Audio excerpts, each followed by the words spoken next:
اعوذ باللہ من الشیطان الرجیم بسم اللہ الرحمن الرحیم نحمدہ ونصلی علی رسولہ کریم اما بعد فاعوذ باللہ من الشیطان الرجیم بسم اللہ الرحمن الرحیم۔ سورہ بقرہ پارہ نمبر 1 رکوع نمبر 11۔ بسم اللہ الرحمن الرحیم۔ شروع اللہ کے نام سے جو بڑا مہربان نہایت رحم کرنے والا ہے۔ کل من کان عدوا لجبریل فإنہ نزلہ علی قلبک بإذن اللہ۔ تم فرما دو جو کوئی جبریل کا دشمن ہو تو اس جبریل نے تو تمہارے دل پر اللہ کے حکم سے یہ قرآن اتارا۔ اب یہود کے عالم عبداللہ بن سوریہ نے حضور پاک صلی اللہ علیہ وسلم سے کہا تھا کہ آپ کے پاس آسمان سے کون سا فرشتہ آتا ہے؟ تو فرمایا جبریل۔ ابن سوریہ نے کہا تو وہ تو ہمارا دشمن ہے اور ہمارے لیے عذاب شدت اتارتا ہے، کئی مرتبہ ہم سے عداوت یعنی دشمنی کر چکا ہے۔ اگر آپ کے پاس میکائیل آتے تو ہم آپ پر ایمان لے آتے۔ کہ انہوں نے کہا تم فرما دو کہ جو کوئی بھی جبریل کا دشمن ہو تو اس جبریل نے تو تمہارے دل پہ اللہ کے حکم سے یہ قرآن اتارا ہے۔ بِإِذْنِ اللہ مصدقا لما بین یدیہ وہدی وبشریٰ للمؤمنین، جو اگلی کتابوں کی تصدیق فرماتا ہے اور ہدایت و بشارت دیتا ہے مسلمانوں کو۔ تو یہود کی عداوت جبریل کے ساتھ بامعنی ہے، بلکہ اگر انہیں انصاف ہوتا تو وہ جبریل علیہ السلام امین سے محبت کرتے اور ان کے شکر گزار ہوتے کہ وہ ایسی کتاب لائے ہیں جن سے ان کی پچھلی تمام کتابوں کی تصدیق ہوتی ہے۔ اور بشریٰ للمؤمنین فرمانے میں یہود کا یہ رد ہے کہ اب تو جبریل ہدایت و بشارت لا رہے ہیں تو پھر بھی تم عداوت سے باز نہیں آتے، کہ انہوں نے پہلے حضرت جبریل علیہ السلام سے دشمنی کی ہے، وجہ بتائی تھی کہ وہ تو ہم پہ عذاب شدت لاتے ہیں تو وہ تو ہمارے دشمن ہیں، لیکن پھر اللہ تعالیٰ نے فرمایا کہ انہوں نے تو وہ قرآن اتارا ہے جو پچھلی تمام کتابوں کی تصدیق کرتا ہے اور تمہارے لیے بشارت ہدایت لے کے آتا ہے، پھر بھی تمہاری دشمنی میں ہے۔ من کان عدوا للہ وملائکتہ ورسلہ وجبریل ومیکائیل، جو کوئی دشمن ہو اللہ اور اس کے فرشتوں، اس کے رسولوں، جبرائیل اور میکائیل کا، فإن اللہ عدو للکافرین، تو اللہ دشمن ہے کافروں کا۔ اس سے معلوم ہوا ہے کہ انبیاء اور ملائکہ کی جو دشمنی ہے نا وہ اللہ تعالیٰ کے عذاب کا سبب ہے، اور جو محبوبان حق یعنی جو اللہ تعالیٰ کو جو چیزیں محبوب ہے ان سے کوئی اگر دشمنی کرتا ہے تو وہ خدا سے دشمنی کرتا ہے۔ وَلَقَدْ أَنزَلْنَا إِلَيْكَ آيَاتٍ بَيِّنَاتٍ، اور بے شک ہم نے تمہاری طرف روشن آیتیں اتاری ہیں۔ وَمَا يَكْفُرُ بِهَا إِلَّا الْفَاسِقُونَ، اور ان کے منکر نہ ہوں گے مگر فاسق لوگ۔ یہ آیت جو ہے ابن سوریہ یہودی کے جواب میں ہی نازل ہوئی تھی، جس نے رسول اللہ صلی اللہ علیہ وسلم سے کہا تھا کہ اے محمد آپ ہمارے پاس کوئی ایسی چیز لائیں جس سے ہم پہچانتے اور نہ آپ پر کوئی واضح آیت نازل ہوئی جس کا ہم اتباع کرتے۔ ٹھیک ہے، تو یہاں پہ اللہ تعالیٰ بھی کہہ رہے ہیں کہ ہم نے تو تمہاری طرف روشن آیتیں اتاری ہیں، اب تم ہی اگر منکر ہو رہے ہو تو فاسق لوگ۔ اَوَا كُلَّمَا عَاهَدُوا عَهْدًا نَبَذَهُ فَرِيقٌ مِّنْهُمْ، جب کبھی کوئی عہد کرتے ہیں ان میں سے ایک فریق، وَالْأَكْثَرُهُمْ لَا يُؤْمِنُونَ، تو اسے پھینک دیتا ہے، بلکہ ان میں بہتروں کو ایمان نہیں۔ اس میں یہ بتایا ہے کہ یہ آیت جو ہے نا وہ مالک بن سیف جو یہودی تھا اس کے جواب میں نازل ہوئی تھی، جب حضرت صلی اللہ علیہ وسلم نے یہود کو اللہ تعالیٰ کے وہ وعدے کی یاد دلائے تھے تو حضور پر ایمان لانے کے متعلق کیے گئے تھے، تو ابن سیف نے عہد سے ہی انکار کر دیا تھا۔ وَلَمَّا جَاءَهُمْ رَسُولٌ مِّنْ عِندِ اللَّهِ مُصَدِّقٌ لِّمَا مَعَهُمْ، جب ان کے پاس تشریف لائے اللہ کے یہاں سے ایک رسول یعنی حضرت محمد صلی اللہ علیہ وسلم جب تشریف لائے تو مصدق لما معہم، ان کی کتابوں کی تصدیق فرماتے ہوئے، نبذ فریق من الذین، تو کتاب والوں میں سے ایک گروہ نے، اوتوا الکتاب اللہ کی کتاب، تو کتاب والوں میں سے ایک گروہ نے، اوتوا الکتاب اللہ کی کتاب، کتاب اللہ وراء ظہورہم کأنہم لا یعلمون، تو کتاب والوں سے ایک گروہ نے اللہ کی کتاب اپنے پیٹھ پیچھے پھینک دی، گویا وہ کچھ علم ہی نہیں رکھتے تھے۔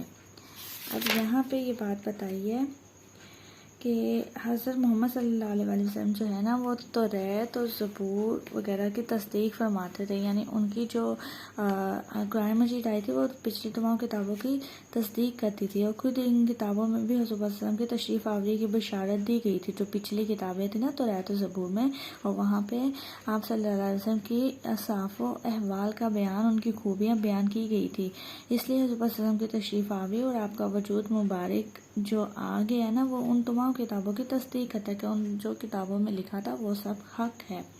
تو حضور کی آمد پہ اہل کتاب کا ایمان اپنی کتابوں کے ساتھ اور زیادہ پختہ ہونا چاہیے تھا، مگر اس کے برعکس انہوں نے اپنی کتابوں کے ساتھ بھی کفر کیا۔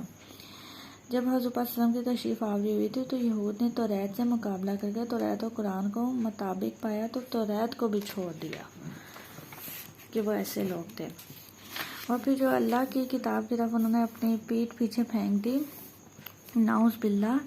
تو اس میں ہے کہ اس کتاب کی طرف بے التفاتی یعنی کوئی محبت نہ دکھائی۔ سفیان بن عینیہ کا قول ہے کہ یہود نے توریت کو حریر و دیبیا کے ریشمی غلافوں میں زر و سیم کے ساتھ مطلب مزین کر کے لباس رکھ دیا، اور اس کے احکام کو نہ مانا، یعنی بڑا اس کو ریشمی غلافوں میں بند کر کے رکھ دیا، سجا کے رکھ دیا، لیکن اس کے احکام کو نہیں مانا۔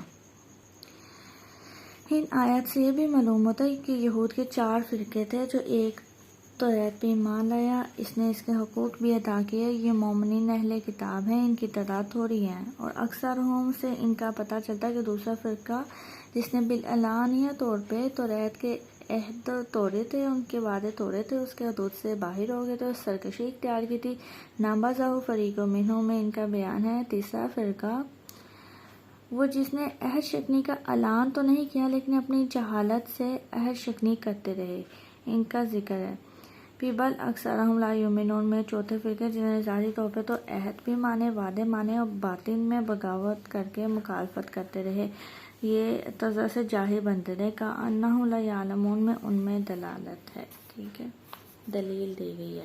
پہلا فرقہ وہ جو توریت پہ ایمان لایا تھا اور تمام حق بھی ادا کیے، یعنی اہل مومنین ان کی تعداد تھوڑی ہے، اور پھر اکثرہم سے ان کا جنہوں نے علانیہ طور پر توریت سے کیے گئے وعدوں کو توڑ دیا تھا، پھر وہ جنہوں نے وعدہ توڑنے کا اعلان تو نہیں کیا تھا لیکن اپنی جہالت سے وعدہ شکنی کرتے رہے تھے، چوتھے وہ جنہوں نے وعدے کا اقرار بھی کیا تھا لیکن باطنی طور پر مخالفت کرتے رہے تھے۔ وَاتَّبَعُوا مَا تَتْلُو الشَّيَاطِينُ عَلَى مُلْكِ سُلَيْمَانَ، اور اس کے پیرو ہوئے جو شیطان پڑھا کرتے تھے سلطنت سلیمان کے زمانے میں۔ وَمَا كَفَرَ سُلَيْمَانُ وَلَكِنَّ الشَّيَاطِينَ، اور سلیمان نے کفر نہ کیا، ہاں شیطان کافر ہوئے۔ کافروا یعلمون الناس السحر، لوگوں کو جادو سکھاتے ہیں۔ وما انزل علی الملکین ببابل ہاروت و ماروت، اور وہ جادو جو بابل میں 2 فرشتوں ہاروت و ماروت پہ اترا۔ وما یعلمان من احد حتی یقولا انما نحن فتنۃ ولا تکفر، اور وہ دونوں کسی کو کچھ نہ سکھاتے تھے جب تک یہ نہ کہتے تھے کہ ہم تو نری آزمائش ہے، تو اپنا ایمان نہ کھونا۔ فَيَتَعَلَّمُونَ مِنْهُمَا مَا يُفَرِّقُونَ بِهِ بَيْنَ الْمَرْءِ وَزَوْجِهِ، تو ان سے سیکھتے ہیں وہ جس سے جدائی ڈالے مرد اور اس کی عورت میں۔ وَمَا هُمْ بِضَارِّينَ بِهِ مِنْ أَحَدٍ إِلَّا بِإِذْنِ اللَّهِ، اور اس سے ضرر نہیں پہنچا سکتے کسی کو مگر خدا کے حکم سے۔ وَيَتَعَلَّمُونَ مَا يَضُرُّهُمْ وَلَا يَنفَعُهُمْ، اور وہ سیکھتے ہیں جو انہیں نقصان دے گا اور نفع نہ دے گا۔ وَلَقَدْ عَلِمُوا لَمَنِ اشْتَرَاهُ مَا لَهُ فِي الْآخِرَةِ مِنْ خَلَاقٍ، بے شک ضرور انہیں معلوم ہے کہ جس نے یہ سودا لیا ہے آخرت میں اس کا کچھ حصہ نہیں۔ وَلَبِئْسَ مَا شَرَوْا بِهِ أَنفُسَهُمْ، اور بے شک کیا بری چیز ہے وہ جس کے بدلے انہوں نے اپنی جانیں بیچ لی۔ لَوْ كَانُوا يَعْلَمُونَ، اور انہوں نے جانیں بیچ دی کسی طرح انہیں علم ہوتا۔ لَوْ كَانُوا يَعْلَمُونَ، اگر وہ جانتے ہوتے۔ اب یہاں پہ ہے کہ حضرت سلیمان علیہ السلام کے زمانے میں نا بنی اسرائیل جو ہے نا جادو سیکھنے میں مشغول ہو گئے تھے بنی اسرائیل. تو آپ نے ان کو روکا تھا اور ان کی کتابیں لے کر اپنی کرسی کے نیچے دفن بھی کی تھی. تو حضرت سلیمان کی وفات کے بعد نا شیطانوں نے وہ کتابیں نکلوا لی تھی. لوگوں سے کہا تھا کہ سلیمان جو ہے نا اسی کے زور پہ یعنی ان کتابوں کے زور پہ سلطنت کرتے تھے. بنی اسرائیل کے جو صالحہ اور جو علماء تھے انہوں نے تو اس سے انکار کر دیا، لیکن ان کے جہال جادو کو حضرت سلیمان علیہ السلام کا علم بتا کے ان کے سیکھنے پہ ٹوٹ پڑے. انبیاء کی کتابیں چھوڑ دی اور حضرت سلیمان علیہ السلام پر ملامت شروع کر دی. سید عالم صلی اللہ علیہ وسلم کے زمانے تک اسی حال میں رہے. تو اللہ تعالیٰ نے حضور پر حضرت سلیمان علیہ السلام کی برات میں یہ آیت نازل فرمائی تھی، جس میں جس آیت میں بتایا گیا کہ جو شیطان تھے نا وہ ان کے پیروکار ہوئے تھے. تو شیطانوں نے کفر کیا، سلیمان نے کفر نہیں کیا. ٹھیک ہے. اور اس کے بعد جنہوں نے حضرت سلیمان علیہ السلام پر جادوگری کی جھوٹی تہمت لگائی تھی وہ شیطان وہ کافر ہوئے تھے. ٹھیک ہے. اور اس کے بعد کہ لوگوں کو جادو سکھاتے تھے، اور وہ جو بابل میں 2 فرشتے ہاروت و ماروت پہ ہوتا دونوں کسی کو کچھ نہ سکھاتے تھے جب تک یہ نہ کہہ لیتے کہ ہم تو نیری آزمائش ہے، تو اپنا ایمان رکھو. یعنی جادو سیکھ کر اور اس پر عمل کر کے اس پہ کافی نہ بن جاؤ. فرما بردار و نافرمان کے درمیان جو ہے نا مطلب ایک ڈیفرینشیشن کا لیول رکھو. اس کے لیے نازل ہوا ہے. جو اس کو سیکھ کر اس پر عمل کرے گا کافر ہو جائے گا.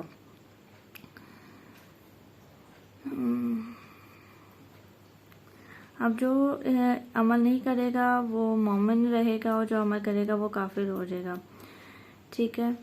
اس کے بعد ہے کہ جادوگر کی، لیکن پھر بھی یہاں پہ اینڈ پہ بتایا گیا کہ جو سحر کفر نہیں، جو جادو کفر نہیں، مگر اس سے جانیں ہلاک کی جاتی ہیں. تو اس کا عامل جو ہے نا قطع طریق حکم ہے، مرد ہو یا عورت، قطع طریق. ٹھیک ہے. لیکن جادوگر کی توبہ جو ہے نا وہ قبول ہے. اچھا، یہاں پہ یہ بات کلیئر کی گئی ہے کہ وہ عمل جو کفر کا ہونا، جو جادو جس سے کفر ہو تو اس کا عامل اگر مرد ہے تو اس کو قتل کر دیا جائے گا.